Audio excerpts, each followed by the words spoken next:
ଜଳ ବହୁଳେ ସୃଷ୍ଟିନାଶ ଜଳ ବିହୀନେ ସୃଷ୍ଟିନାଶ। ଏ ଘୋର ଗ୍ରୀଷ୍ମ କାଳରେ କୁଆଟିଏ ସେ ତୃଷାର୍ଥ ଏବଂ ସେ ବୁଲି ବୁଲି ଦେଖିଲା, ତାକୁ ଶୋଷ ହଉଥିଲା।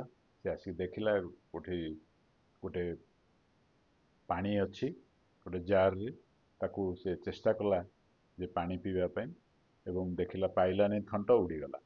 ଦ୍ୱିତୀୟ କୁଆଟି ସେଭଳି ଆସିଲା, ଦେଖିଲା ଯେ କିଛି ପାଣି ଅଛି, ତାକୁ ସେ ଉପାୟ ପାଞ୍ଚିଲା ଏବଂ କିଛି ପଥର ଗୁଡ଼ି ଆଣି ପକେଇଲା ଏବଂ ଧୀରେ ଧୀରେ ପାଣି ଉପରକୁ ଆସିଲା। ସିଏ ବି ଚେଷ୍ଟା କଲା କିନ୍ତୁ ସିଏ ବି ଉଡ଼ିଗଲା, ତାର ଧୈର୍ଯ୍ୟ ନଥିଲା।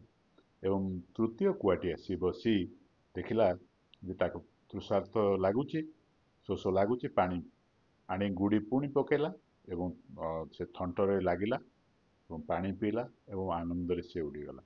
ଏଇ କଥା ମାଧ୍ୟମରେ ଆପଣମାନେ ଜାଣୁଥିବେ ଯେ ଆମ ଭିତରେ ମଧ୍ୟ ତିନି ପ୍ରକାର ଲୋକ ଅଛନ୍ତି, ଯିଏକି ଚେଷ୍ଟା କରିବା ପୂର୍ବରୁ ସେ କେବଳ ଚେଷ୍ଟା କରନ୍ତି ଏବଂ ଉଡ଼ିଯାଆନ୍ତି।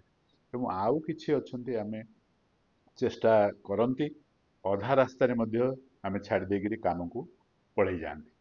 ଏବଂ ତୃତୀୟ ବ୍ୟକ୍ତି, ତୃତୀୟ ଯେଉଁ ଚରିତ୍ର, ଯିଏକି ପ୍ରକୃତରେ କିଛି ପରିଶ୍ରମ କରନ୍ତି ଏବଂ ଚେଷ୍ଟା କରନ୍ତି ଯେ ତାକୁ କିଭଳି ଭାବରେ ଆମେ ସମାଧାନ କରିପାରିବା ଏବଂ ସେ ପ୍ରକୃତରେ ସକ୍ସେସ୍ ବା ସଫଳତା ଅର୍ଜନ କରନ୍ତି।